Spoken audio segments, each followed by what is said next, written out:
ETF index mutual funds నేర్చుకుని stock మార్కెట్లో రాణించాలనుకుంటున్నారా? వెంటనే ఈ నెంబర్కి కాల్ చేయండి. శ్రీమాత్రే నమః. అందరికీ నమస్కారం అండి. నేను గీతాంజలి, సుమన్ టీవీకి స్వాగతం. ప్రస్తుతం మనం బజార్ ఘాట్లో ఉన్నటువంటి శ్రీ శ్రీ శ్రీ బంగారు ముత్యాలమ్మ సన్నిధిలో ఉన్నాము.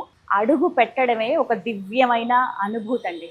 పూర్తిగా టెంపుల్ టూర్ కూడా ఒక వీడియో చేశాను, చూడండి. ప్రస్తుతం అయితే మనం ప్రధాన అర్చకులు గత 35 సంవత్సరాలుగా అమ్మవారి సేవలో తరిస్తున్నటువంటి శ్రీనివాస్ పంతులు గారు ఉన్నారు. వారితో మాట్లాడి విశేషాలు తెలుసుకుందాం. నిజంగా అమ్మవారి మోము చూస్తేనే ఒక తన్మయత్వంలోకి వెళ్ళిపోతామండి. అలా ఆవిడ వచ్చావా నా దర్శనానికి అని ఆవిడ పలకరించినట్టుగా ప్రతి ఒక్కరికి ఆ భావన కలుగుతుంది. అదైతే నాకు అనిపించింది.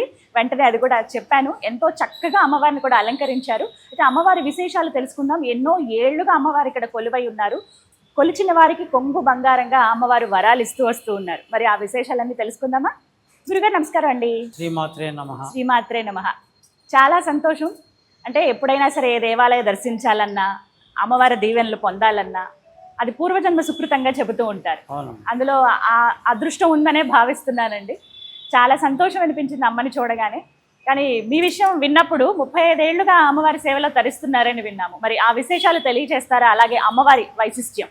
శ్రీ శ్రీ బంగారు ముత్యాలమ్మ దేవాలయం, బజార్ ఘాట్, నీలోఫర్ రోడ్డు.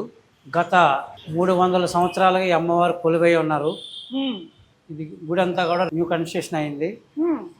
తర్వాత బోనాల పండగ, శ్రావణ మాసంలో అమ్మవారికి శక్తిపీఠం, ఇది అష్టశక్తిపీఠం, 18 శక్తిపీఠాలు అమ్మవారు.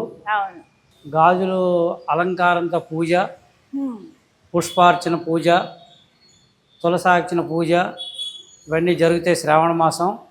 శుక్రవారము అమ్మవారికి నిమ్మకాయ దీపారాధన, అలాగే మంగళవారం నాడు నిమ్మకాయ దీపారాధనలు, రావుకాల పూజలు.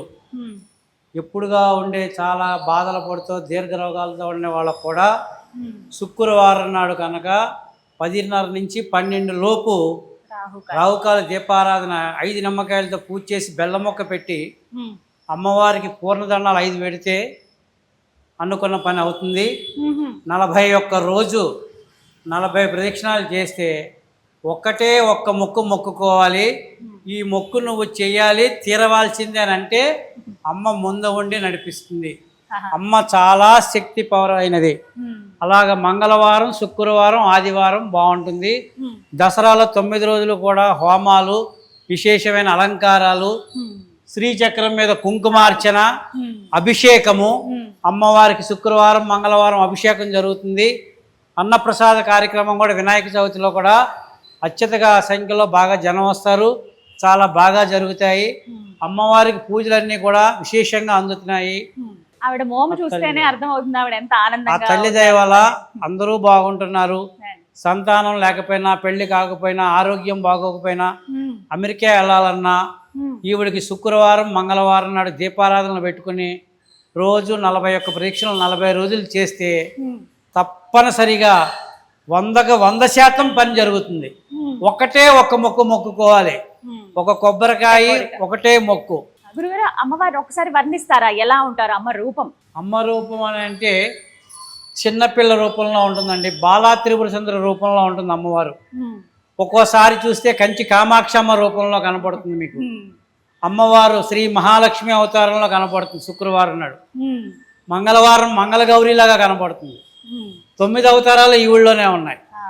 మీరు ఏ అవతారంతో మీరు చూస్తే ఆ అవతారం ఆ ఊళ్ళో కనపడుతుంది. శుభ్రంగా ఓం శ్రీ మాత్రే నమః అని 11 ప్రదక్షిణాలు, 21, 51, 108 ప్రదక్షిణాలు చేస్తే అమ్మ మీకు వెనక తడుతూనే ఉంటుంది. నేనున్నాను, నీకు ఎందుకు భయం లేదు, వెళ్ళమంటుంది. కష్టకాలాల్లో ఆదుకున్న సందర్భాలు చాలామంది ఉన్నాయి. నీలోఫర్కి వచ్చిన జనమంతా కూడా ఏడుస్తూ వచ్చిన వాళ్ళు ఆనందంగా దండం పెట్టుకుని కట్నాలు ఉండిలో వేసుకుని వెళ్ళిన వాళ్ళు కూడా చాలామంది ఉన్నారు. చెప్పలేం, వర్ణనాతీతం. పసిపిల్లలను అయితే చాలా బాగా కాపాడింది అమ్మవారు. అసలు బతకదనుకున్న వాళ్ళు కూడా బతికారు పిల్లలు. నిజమేనా? అంటే చూస్తూ ఇంకా అలా ఉండిపోవాలనే భావన కలుగుతుంది. అమ్మవారు మాత్రం ఎవరిని ఒప్పించదు, ఎవరికి ఎటువంటి ఇబ్బంది లేదు. అమ్మవారి దేవల ఈవిడ శాంతి స్వరూపం తల్లే, ఉగ్ర రూపం మాత్రం లేదు. పసిపిల్లలకి బాలా త్రిపుర సుందరిగా కనపడుతుంది, పెద్దవాళ్ళకి శ్రీ మహాలక్ష్మిలాగా కనపడుతుంది, ఆడవాళ్ళకి సుమంగళగా ఉండటానికి మంగళ గౌరీదేవిలాగా కనపడుతుంది. అన్ని రకాలుగా ఆవిడ కొలువై ఉంది. శ్రీ శ్రీ బంగారు ముత్యాలమ్మ పాద పద్మములకు శతకోటి నమస్కారాలు శిరసు వంచి. ఆలయ వేళలు తెలియజేస్తారా గురుగారు? ఆలయాలలో ఉదయం 6:30 నుంచి 12, సాయంత్రం 5:30 నుంచి రాత్రి 8:30 వరకు అమ్మ. మంగళవారం, శుక్రవారం, శనివారం మాత్రం 12:30 వరకు ఉంటాము. ఆ 3 రోజులు విశేషము. అష్టమి, అమావాస్య, పౌర్ణమి రోజున కాలభైరవ గుడి దగ్గరికి జనం వస్తారు. ఆ జనం కూడా రిటర్న్ కూడా ఇక్కడికి వచ్చి దండం పెట్టుకు వెళ్తారు. అందుకని చెప్పి 12:30 ఉంటుంది అమావాస్య, పౌర్ణమి, అష్టమి 12:30, శనివారం, శుక్రవారం, మంగళవారం. మిగతా రోజుల్లో మాత్రం 6:30 నుంచి 12, 5:30 నుంచి రాత్రి 8:30. అంటే అమ్మ దగ్గరికి వచ్చాక నిజంగా వాస్తవానికి ఇంకా మాటలేం రావు, కానీ ఏ మంత్రంతో ఏ నామంతో అమ్మని స్మరించుకోవాలి? మంత్రాలు ఏవి రావవసరం లేదండి, నోరు కూడా తిరగవసరం లేదు. ఓంకారంతోనే నిండి ఉంది. ఓంకారం, శ్రీకారం, శ్రీచక్రం మాట. ఓం శ్రీ మాత్రే నమః. శ్రీమాత్రే మహా అంటే 9 నవరాత్రుల అమ్మవార్ల పవర్ అంతా కూడా, శక్తి సామర్థ్యాలన్నీ కూడా కనకదుర్గ కూడా కొలువై ఉన్నది ఆ మంత్రంలో, ఆ శక్తిలో, శ్రీచక్రంలో. మీరు ఏ పేరుతో పిలిస్తే ఆ పేరుతో పలికే అమ్మ. ముత్యాలమ్మ తల్లి అంటే నేనున్నానయ్యా బిడ్డ, నేనున్నాను, మీకెందుకు బాధ, నేను చూసుకుంటానంటుంది. ఇప్పుడు కూడా అమ్మవారికి కళ్ళు తెరిచే చూడాలి, కళ్ళు మూసుకోవటం కానీ, లెంపలు కొట్టుకోవటం కానీ, ఫోను మాట్లాడుతూ ఫోన్తో ప్రదక్షిణాలు చేయకూడదు ఎప్పుడు కూడా. బోనాలకు ఎలాంటి విశేషాలు జరుగుతాయి? బోనాలకు విశేషంగా అంటే రంగం ఎక్కటము, తర్వాత బలిగంప, తర్వాత ఇవన్నీ కూడా గౌరమ్మ ఇవన్నీ ఉంటాయి. అందరికీ శివాలు వస్తూ ఉంటాయి, బోనాలు ఎక్కుతూ ఉంటారు, అందరూ వస్తూ ఉంటారు. నెక్స్ట్ డే కూడా చాలా విశేషంగా ఉంటాయి, ప్రోగ్రామ్స్ అన్ని చాలా ఉంటాయి. సోమవారం కూడా చల్లకొండ అవన్నీ ఉంటాయండి, బలిగంప, చల్లగంప ఇవన్నీ. తర్వాత మహిషాసురమర్దిని కార్యక్రమం ఉంటుంది. అది ఎప్పుడో చాలా రోజుల నుంచి వస్తుందండి. అమ్మవారి గుడి కొలువైనప్పటి నుంచి కూడా మహిషాసురమర్దిని ఉంటుంది, భరతనాట్యం ఉంటుంది, మామూలుగా మంచి దేవుడి కార్యక్రమాలు అవన్నీ ఉంటాయి. అసలు అమ్మవారు ఎన్నేళ్లుగా ఇక్కడ కొలువై ఉన్నారండి? అమ్మ ఎన్ని సంవత్సరాలు? 300 సంవత్సరాలు అయిందమ్మా. 300 సంవత్సరాలు. మీరు పూజ చేయటం, అమ్మవారి సేవలో ఉండడం ఎన్నేళ్ళు? 35 సంవత్సరాలు అయిందమ్మా. అప్పుడు అసలు అమ్మవారు ఎలా ఉండేవారు? అమ్మవారు చిన్నది మట్టి అమ్మవారు ఉండేది, ఇలా ఉండేవారు, చేయి ముడుచుకుని. కొలంబ మేళ నుంచి వచ్చింది అది. అమ్మవారు కొత్తగా చేయించారు, ప్రాణ ప్రతిష్ఠ చేసి. పాత అమ్మవారిని జోగులాంబ టెంపుల్ దగ్గర జలమయం చేశారు. అది చేసి ఇది పెట్టారు. 2 విగ్రహాలు ఉండకూడదు అన్నారని చెప్పి పెద్ద పెద్ద సిద్ధాంతులు. ఒకటే అమ్మవారికి చేయాలి. ఇప్పుడు ఒడిబియ్యం చేస్తే ఒకటే చీర పట్టుకొస్తారు, ముత్యాలమ్మకే కానీ దుర్గకైనా కానీ. 2 దుర్గలు ఉన్నాయి, వాళ్ళు తేకపోతే వాళ్ళు బాధపడతారు, అప్పటికప్పుడు ఏమీ దొరకవు. అందుకని కాబట్టి ఒక అమ్మవారినే పెట్టాలి, ఒక అమ్మవారినే చేయాలని అంటే ఇక ఆ అమ్మవారే మహాబలిపురం నుంచి తెప్పించారు. ఇవన్నీ కూడా వినాయకుడు, పళని సుబ్రహ్మణ్య స్వామి అమ్మవారు, అష్టాదశ శక్తి పీఠాలు అమ్మవార్లు, ఎదురుగుండా పోతురాజు సింహము, విశేషంగా బలిహరణ అవన్నీ ఉంటాయి, ప్రసాదాలు ఉంటాయి, కుంకుమార్చనలు, అభిషేకాలు. దీపావళికి, దసరాలో 108 దీపారాధనలు ఉంటాయి అమ్మవారి చుట్టూతను. మీరు 35 సంవత్సరాల క్రితం వచ్చినప్పుడు అప్పుడు ఎలా ఉండేది చెప్పండి? ఏం లేదండి, నార్మల్గా ఉండేది. రావటం, జస్ట్ పూజ చేసుకుని వెళ్ళిపోవటమే. ఈ గుడి బాగా కట్టిన తర్వాత, డెవలప్ అయిన తర్వాత ఇవన్నీ వచ్చాయి. అంతకు ముందు ఇవేం లేదు, ఖాళీ బోనమే. ఖాళీ బోనం చేయాలి, ఫెస్టివల్ ప్రోగ్రామ్ జరుగుతూ ఉంటుంది, క్లోజ్ అయిపోయేది. అప్పట్లో నీళ్లలోనే ఉండేవారు అమ్మవారు అని విన్నానండి. వర్షాకాలం వస్తే మాత్రం ఇది 6 ఫీట్ల లోతుంది అమ్మగారు. ఈ 6 ఫీట్ల లోతులో ఆ పైన రోడ్డు మీద నీళ్ళన్నీ అమ్మవారి దగ్గరికి వచ్చేసేవి. కిందకు ఉండేది బాగా 6 ఫీట్లు. ఒక మనిషి మునిగిపోతాడు. పొద్దున్న తీసామనుకోండి మళ్ళీ సాయంత్రానికి వచ్చేస్తాయి, సాయంత్రం తీస్తే మళ్ళీ పొద్దున్నకి వచ్చేస్తాయి. ప్రతి వర్షాకాలానికి ఇలాగే ఉంది. వానాకాలం వచ్చిందంటే భయం వేస్తుంది. మరి అప్పుడు మీరు ఎలా పూజ చేసేవారు? ఇక నీళ్ళు, అది చెప్తున్నా కదా, నీళ్లు తీసి మళ్ళీ అమ్మవారికి పాలాభిషేకం చేసి, కొబ్బరి బండంతో నీళ్లు కొట్టి శుద్ధి చేసి చేసిన మళ్ళీ 2 గంటలకి మళ్ళీ నీళ్ళు వచ్చేసి అలా ఉండేది అప్పట్లో. ఇది తర్వాత ఇవన్నీ అయిన తర్వాత ఇప్పుడు ఇంత అలంకారం మీరు చూస్తున్నారు అమ్మవారిని. ఇంత గద్దె మీద కూర్చుంది అమ్మవారు. అప్పుడు లేదు, చిన్నదే ఉండేది అమ్మవారు, ఒక మందిరంలాగా ఉండేది, పూజా మందిరంలాగా. ఇంతే అమ్మవారు. ఒక చీర అలా తిప్పు కట్టి ఒక దండేస్తే అయిపోయేది. ఇవన్నీ లేవు, చిన్న గుడి. దీని కింద రాగి చెట్టు ఉండేది, 160 సంవత్సరాల రాగి చెట్టు ఉంది. ఆ రాగి చెట్టు గుడి గడ్డ వస్తుందని చెప్పి బ్రేక్ చేయాల్సి వచ్చింది, అది తీసేశారు. మళ్ళీ స్లాబ్కి ఇబ్బంది అవుతుంది కదా అని చేసిన తర్వాత అందరూ సహాయ సహకారాలు కమిటీ వాళ్ళందరూ కూడా ఎవరికి తగ్గ స్థాయిలో వాళ్ళందరూ కష్టపడి అమ్మవారికి ముందుండి అన్ని ప్రోగ్రాములు జయప్రదం చేయాలని చెప్పి కలిసికట్టుగా చేస్తున్నారండి. ఆవిడ నడుపు వాళ్ళు రారు అనుకున్న వాళ్ళు కూడా వచ్చేస్తున్నారు ఆటోమేటిక్గా. దగ్గర దాకా రానని చెప్పిన వాళ్ళు కూడా అప్పటికప్పుడు సడన్గా వచ్చి సర్ప్రైజులు చేసిన వాళ్ళు ఉన్నారు. సినిమా యాక్టర్లే కానీ మినిస్టర్లే కానీ మా చైర్మన్ గారు కూడా చాలా కష్టపడతారు. వాళ్ళు ఇక్కడికి రావాలంటే వాళ్ళ చుట్టూ ఎన్నిసార్లు తిరగాలి, ఇక్కడ దాకా వచ్చేవరకు ఆయనకి కూడా టెన్షనే పాపం.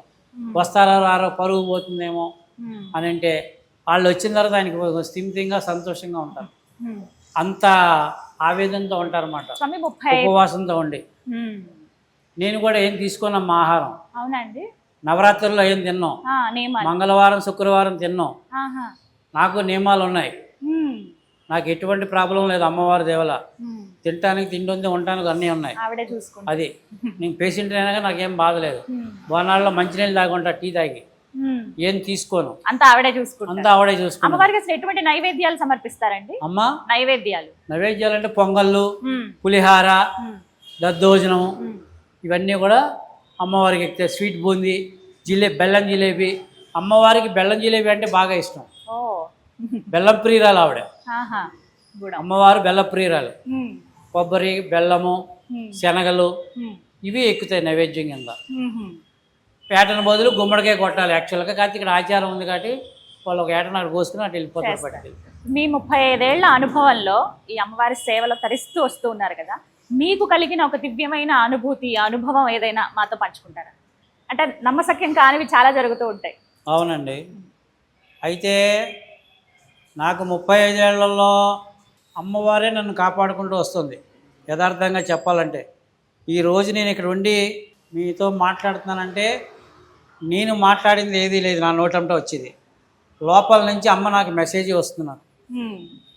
ఇక్కడ ఎవరైనా ఉండాలన్నా వెళ్ళిపోవాలన్నా ఫస్ట్ తెలిసేది నాకే తెలుస్తుంది. కానీ నేను చెప్పను ఎవరికి కూడా. అమ్మ ఎవరినైనా ఆపమంటే మాత్రం నేను ఆపుతా. నువ్వు ఉండాలి, నువ్వు చెయ్యాలి, మానద్దు అని చెప్పి మాట కూడా ఆ తల్లి పలికిస్తేనే నేను పలుకుతా. నా సొంత నిర్ణయాలు ఏమీ చేయను. మా కమిటీ వాళ్ళని కూడా ఒప్పించి నేను ఏది మాట్లాడను. మీరు మాట్లాడతారా అమ్మవారితో? మాట్లాడడానికి మెసేజ్ ఎవరికే వస్తుంది. అంటే సంభాషణ ఏమన్నా ఉంటుందా? అలంకరణ అప్పుడు శబ్దం వస్తుంది నాకు. అవునా? ఇప్పుడు నేను చెప్తున్నాగా మీకు ఏదైనా చెప్పమంటే నేను చెప్తా. అది ఆవిడ చెప్పమంటేనే చెప్తా. మీరు అడిగితే కూడా నేను చెప్పను. నేను ఇప్పుడు ఎంతోమంది వచ్చారు నా కళ్ళ ముందు, ఎంతోమంది వెళ్ళిపోయారు. ఇక్కడ ఎవరూ శాశ్వతం కాదు. అమ్మ ఆజ్ఞ ఉన్నంతకాలం ఉంటాం, అమ్మ ఆజ్ఞ లేకపోతే వెళ్ళిపోతాం బయటికి. కాకపోతే అమ్మాయి నిండు మనసుతో నువ్వు ఉండాలి, చెయ్యాలి. మంచి వాళ్ళందరినీ వదులుకొని చెడ్డ వాళ్ళని చేర్చుకుంటే ఉపయోగం ఏముందమ్మా? మంచి వాళ్ళతోనే సేవ చేయించుకుంటుంది అమ్మవారు ఎప్పుడు కూడా. చేసేవాళ్ళు ఎవరో చేయని వాళ్ళు ఏదో అమ్మవారికి తెలియదు అంటారా? ఇంత కష్టపడి చేస్తున్నప్పుడు అమ్మ రుణము మనం తీర్చలేనిది ఎప్పుడు కూడా. 7 జన్మల బంధం తల్లి రుణం. ఆ తల్లికి ఎంత చేసినా తక్కువే. ఆవిడ మనకు శక్తి ఉన్న వరకు నేను చేస్తా, నాకు ఓపిక ఉన్నంత వరకు చేస్తా. ఓపిక లేకపోతే ఓం శ్రీ మాత్రే నమః. అంతకన్నా ఏం కావాలండి. చాలా సంతోషం గురుగారు, చాలా చక్కగా వివరించారు. ఒక్కసారి అడ్రస్ పూర్తిగా చెప్తారా? ఎక్కడ, ఎలా, కరెక్ట్ లొకేషన్ చెప్తారా? ఇది Bazar Ghat, Niloufer road. Bazar Ghat X road అంటారు, చౌరస్తా అంటారు. బంగారు ముత్యాలమ్మ దేవాలయం అంటే ఎవరైనా టక్మని తీసుకొస్తారు. ఇక్కడ నీలోఫర్ హాస్పిటల్ ముందుకే ఉంది, ఇటు front cancer, back delivery section ఉంటుంది. ఈ గుడి ఎవరికి తెలియదు అనేది లేదండి, అందరికీ తెలుసు. కాకపోతే మంగళవారం, శుక్రవారం, ఆదివారం పండగలప్పుడు జనాలు బాగా వచ్చి దీపారాధనలు చేసి కుంకుమార్చన చేసుకుని, ఇవాళ రేపు ఎలాగుందండి అమ్మగారు, నోట్లోంచి మాట రాగానే పని అయిపోవాలంటున్నారు. ఎక్కడ అయిపోతుంది? ఒక్కసారిగా నువ్వు గుళ్ళోకి వచ్చి పెళ్లి రోజుకి ఒకసారి వస్తున్నారు, పుట్టినరోజుకి ఒకసారి వస్తున్నారు. భర్తగా బాగోకపోతే హాస్పిటల్లో ఉంటే నా మంగళసూత్రాలు కాపాడమ్మా అంటున్నారు. 365 రోజులు గుడికి వచ్చేవాడే నిజమైన భక్తుడు. అవసరానికి వచ్చి వెళ్ళిపోయేవాళ్ళు భక్తులు ఎందుకు అవుతారండి? నీ అవసరానికి నువ్వు వస్తున్నావు, వెళ్ళిపోతున్నావు, మళ్ళీ అమ్మవారి ముఖం చూడట్లా. ఈరోజు బోనాలకు వస్తే మళ్ళీ బోనాల వరకు వాళ్ళ మొహాలే కనబడవు. బోనాలు టు బోనాలు. అమ్మవారి గుళ్ళో ఉండదా? ఎప్పుడూ ఎప్పుడు ఉంటుంది. ఉంటుంది కదా. కానీ నీకు రావడానికి టైం లేదు. ఎప్పుడూ కూడా శక్తి ఉన్నంత వరకు కూడా ఏదో టైంలో పొద్దున్న ఒక 5 నిమిషాలు, పొద్దున్న నీకు ఖాళీ లేదు, సాయంత్రం ఒక 5 నిమిషాలు వచ్చి దండం పెట్టుకో, కళ్ళు మూయొద్దు, ఒక 11 ప్రదక్షిణాలు చేయి, వెళ్ళిపో, స్థిమితంగా కూర్చుని వెళ్ళిపో, మంచిగా అయిపో. చాలా చక్కగా వివరించారు గురువుగారు. నిజంగా ఇది అదృష్టమే మీతో మాట్లాడడం, అమ్మ ఎదురుగా ఎంతసేపు నిలబడ్డాం. ఇది అది అమ్మవారి పిలుపు మీకు వచ్చింది. అవునండి. ఇవాళ అందరూ కూడా ఆ తల్లిని దర్శించుకునే అవకాశం కలిగింది. లేకపోతే ఒకళ్ళకి ఇక్కడ సంబంధం ఉండదు, ఇది ఉండదు, కానీ అందరినీ సమకూర్చింది ఇవాళ అమ్మ రప్పించింది. ఆ తల్లి ఆశీర్వాదం అందరికీ ఉండాలని సంతోషం అండి. మీ సంస్థకి, మీ ఫ్యామిలీకి, మీ కుటుంబానికి పునర్దర్శన ప్రాప్తిగా మీ పిల్లల్ని, మీ వారిని కూడా బోనాలకు తీసుకురండి. తప్పకుండా ఒక్కసారి ఈ ప్రోగ్రాం కూడా మీరు హ్యాండిల్ చేయండి. తప్పకుండా సోమవారం నాడు ప్రోగ్రాం చాలా బాగా జరుగుతుంది. తప్పకుండా ఒక్క పావు గంట సేపు అమ్మవారికి కేటాయించండి. తప్పకుండా అమ్మవారి మధ్య శ్రావణ మాసంలో కూడా వేయండి. తప్పకుండా కొంచెం భక్తిని జనాల్లో బాగా పెంచండి. కొద్దిగా అది బాధ్యత, అది అమ్మ పబ్లిసిటీ చేయాలి బాగా. తప్పకుండా ఇవాళ రేపు అన్ని టెంపుల్స్ పబ్లిసిటీ మీద నడుస్తున్నాయి. అదే చేయండి, కొంచెం అమ్మవారి మీద మనసు పెట్టండి. తప్పకుండా అది ఆ తల్లి ఆశీర్వాదం మీ కుటుంబానికి పరిపూర్ణంగా 365 రోజులు తలుపు కొడుతుందమ్మా. చాలా సంతోషం. పునర్దర్శన ప్రాప్తిరస్తు. సంతోషం. శుభం భవతు. శ్రీమాత్రే నమః. శ్రీమాత్రే నమః.